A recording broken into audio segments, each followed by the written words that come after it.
بریلی شریف کے اندر ایک بزرگ رہا کرتے تھے جن کو دھوکے شاہ کہا جاتا تھا. اچھا. دھوکے شاہ وہ تھے مجذوب. اچھا. مجذوب تھے اور ان کو دھوکے شاہ اس لیے کہتے تھے کہ وہ بیٹھے بیٹھے غائب ہو جاتے تھے. اچھا. پھر اچانک سامنے آ گئے, پھر غائب ہو گئے, پھر سامنے آ گئے. وہ بڑے ان کے اس طرح کے معاملات تھے. تو اعلی حضرت امام اہل سنت رضی اللہ تعالی عنہ کی, جیسا میں نے عرض کیا کہ زندگی ہی نبی کریم صلی اللہ علیہ وسلم کو شان بیان کرنے پر ہوئی, اور آپ جو اس دن منقبت بھی پڑھ رہے تھے, شعر بھی پڑھ رہے تھے اعلی حضرت کی ہدایت کی بخشش کے علاوہ نعت جو تھی اس میں بھی یہ تھا کہ قبر سے واصف پیمبر نکلا. یعنی قبر میں بھی اعلی حضرت نے یہ تمنا کی کہ جب نکلو تو واصف پیمبر کا نعرہ پیدا ہو کہ میں نے حضور علیہ الصلوۃ والسلام کے اوصاف ہی بیان کیا ہمیشہ. تو اعلی حضرت نے کئی کتابیں لکھی ہیں کہ نبی کریم صلی اللہ علیہ وسلم کو اللہ نے سلطنت کل عطا فرمائی, زمین و آسمان پر آپ کو سلطنت عطا فرمائی ہے. تو اعلی حضرت اپنے دارالفتہ میں بیٹھ کر کام کر رہے تھے, تو یہ بزرگ آئے, مجذوب تھے, یہ لاٹھی ٹیکتے ہوئے آئے اور آ کے کہنے لگے کہ بڑے حضرت صاحب, اعلی حضرت کو سب بڑے حضرت کہتے تھے وہاں پر, آپ کہتے ہیں کہ اللہ تبارک و نبی کریم صلی اللہ تعالیٰ علیہ وسلم کی جو سلطنت ہے وہ زمینوں پر بھی ہے اور آسمانوں پر بھی ہے. ہم آپ کی اس بات کو تسلیم نہیں کرتے. ہم یہ کہتے ہیں کہ سلطنت زمین پر تو ہمیں نظر آ رہی ہے, یعنی ان کا مرتبہ دیکھیں کہ زمین پر ہمیں سلطنت نظر آ رہی ہے, کہ زمین پر اللہ نے سلطنت عطا فرمائی ہے. آسمانوں کو ہم تسلیم نہیں کرتے کہ آسمانوں پر سلطنت ملی ہے.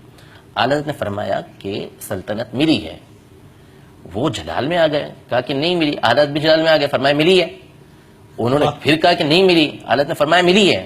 وہ ناراض ہو کے چلے گئے. اب مفتی اعظم ہند رحمۃ اللہ تعالی علیہ یہ اعلی حضرت کے بڑے لاڈلے تھے, بہت لاڈلے تھے, کیونکہ ان کی بشارت پہلے ملی تھی اور اعلی حضرت ان کے بارے میں فرمایا کرتے تھے کہ میرا بیٹا پیدائشی ولی ہے. تو چھت پہ کھڑے ہوئے تھے, اچانک چھت سے نیچے تشریف لے آئے, خود بخود بغیر کسی وجہ کے نیچے آئے, گرے اور بے ہوش ہو گئے. گھر پہ اطلاع پہنچ گئی کہ اعلی حضرت کا معاملہ ہو گیا ان مجذوب کے ساتھ اور یہ مسئلہ کھڑا ہو گیا. گھر پہ آئے, اعلی حضرت کو اطلاع ملی کہ مفتی اعظم ہند رحمۃ اللہ علیہ بے ہوش پڑے ہوئے. اعلی حضرت پہنچے تو کہا کہ یہ بے ہوش ہیں, ہوش میں نہیں آ رہے کسی صورت میں, اور آپ کو کیا ضرورت تھی ان سے الجھنے کی, والدہ کیوں الجھے تھے آپ ان سے, اب یہ دیکھیں بھگتنا پڑ رہا ہے.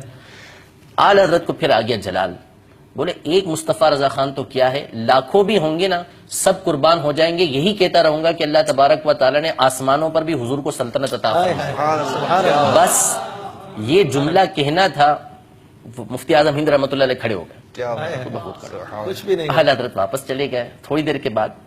تو یہاں آگے ذکر کرنے سے پہلے مجدد الفسانی رحمۃ اللہ علیہ نے لکھا ہے کہ جو اپنے زمانے کا مجدد ہوتا ہے نا وہ اولیاء کی منزلیں طے کرواتا ہے, یعنی اولیاء کے درجے ہوتے ہیں نا. اب یہ دیکھیں یہ مجذوب کیا کہہ رہے ہیں کہ مجھے زمین میں سلطنت نظر آ رہی ہے, ہمیں کیا نظر آتی ہے, ہم مانتے ہیں تسلیم کرتے ہیں آمنا و صدقنا, لیکن بظاہر ہم دلائل دیتے ہیں کہ دلوں پر راج ہے حضور علیہ الصلوۃ والسلام کا. وہ آنکھوں سے دیکھ رہے تھے حضور علیہ الصلوۃ والسلام کی سلطنت کو, لیکن زمین پہ دیکھ رہے, آسمان پر نہیں دیکھ رہے, کیونکہ ان کا مقام مرتبہ بھی وہاں تک پہنچا نہیں تھا. اعلی حضرت مجدد ہے اور مجدد اپنے زمانے کے اولیاء کے درجات کو طے کرواتا ہے, ان کے درجات کو بڑھاتا ہے. تھوڑی دیر کے بعد وہ مجذوب آئے اور کہا کہ بڑے حضرت صاحب آپ ٹھیک کہتے تھے, ہم پہلے زمین پر دیکھتے تھے, اب آسمانوں پر بھی نبی کریم صلی اللہ علیہ وسلم کی سلطنت کو دیکھتے. تو یہ ہے اعلی حضرت رضی اللہ تعالی عنہ کی زندگی کا سب سے بنیادی پہلو کہ کروں تیرے نام پر جاں فدا, نہ بس ایک جاں دو جہاں فدا, دو جہاں سے بھی نہیں جی بھرا, کروں کیا کروڑوں جہاں نہیں. سبحان اللہ.